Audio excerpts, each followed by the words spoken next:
इस क्वेश्चन में radiative decay पे कुछ स्टेटमेंट दिए हुए हैं, बोला है इसमें कौन सा स्टेटमेंट करेक्ट नहीं होगा। तो ध्यान देंगे, सबसे पहले को पता होना चाहिए कि रेडिएटिव डिके फॉलो करता है आपका फर्स्ट ऑर्डर काइनेटिक्स, ठीक है। सेकेंड आपको ये पता होना चाहिए कि इस डिके में आपका एटम का न्यूक्लियस पार्टिसिपेट करता है। तो अगर आप एटम को देखते हो तो एटम का न्यूक्लियस बहुत छोटा सा पार्ट होता है, बाकी एटम बहुत ज़्यादा लार्ज होता है, ठीक।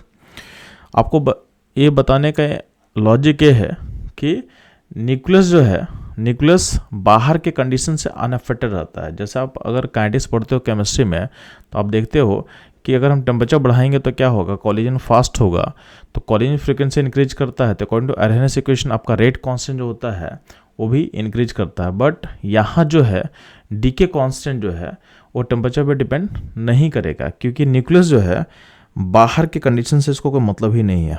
आपके कॉलिजन को फ्रीक्वेंसी बढ़ेगा घटेगा, उससे इस के न्यूक्लियस को फ़र्क नहीं पड़ता है।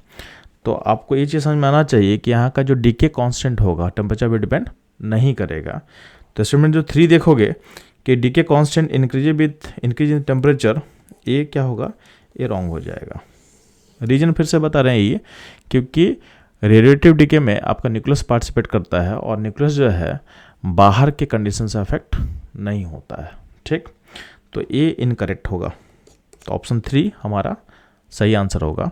बाकी को अगर आप चेक करोगे तो amount of radiative substance remained after 3 half life is 1/8 of original value, ये करेक्ट है, ठीक है। इसको कैसे आप सोच सकते हो, तो अगर मान लेते हैं कि आपके पास बिगिनिंग का अमाउंट अगर R0 होगा तो एक टाइम हाफ के बाद आपका आधा पार्ट बचेगा, ठीक है। अब इसके अगर ये होगा तो फिर से टी हाफ आप अब जब डालोगे तो फिर ये अपने इसका आधा पार्ट बचेगा, ठीक। और फिर से जब टी हाफ आप यूज करोगे तो आपका फिर से इसका आधा पार्ट बचेगा, यानी अल्टीमेटली 3 टी हाफ के बाद का अमाउंट जो लेफ्ट होगा वो ओरिजिनल अमाउंट का 1/8 होगा, क्योंकि फॉलो करता है आपका फर्स्ट ऑर्डर काइनेटिक्स। इसलिए हम लोग फर्स्ट ऑर्डर काइनेटिक्स का जो प्रोसेस उसको हम लोग यहाँ पे लगा दिए, ठीक। तो स्टेटमेंट 1 जो है करेक्ट है, ठीक, करेक्ट स्टेटमेंट है। अगला पॉइंट है 2 में क्या बोला गया, decay constant does not depend upon the temperature, ये भी करेक्ट है, ये हम डिस्कस कर चुके हैं हम लोग, ठीक।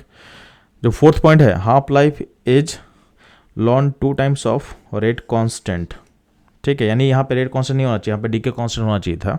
तो जो कि आप पढ़े हो फर्स्ट काइनेटिक्स में, उसमें आप पढ़े होगे कि रेट कांस्टेंट क्या होता है, तो के इक्वल टू क्या होता है, तो rate constant equal to ln 2/t half होता है। तो यहाँ जो रेट कांस्टेंट है उसको डीके कांस्टेंट से रिप्लेस कर देंगे, तो डीके कांस्टेंट को नॉर्मली हम लोग लैम्डा से रिप्रेजेंट करते हैं, तो लैम्डा इक्वल टू क्या होगा, लॉन 2/t हाफ, ठीक।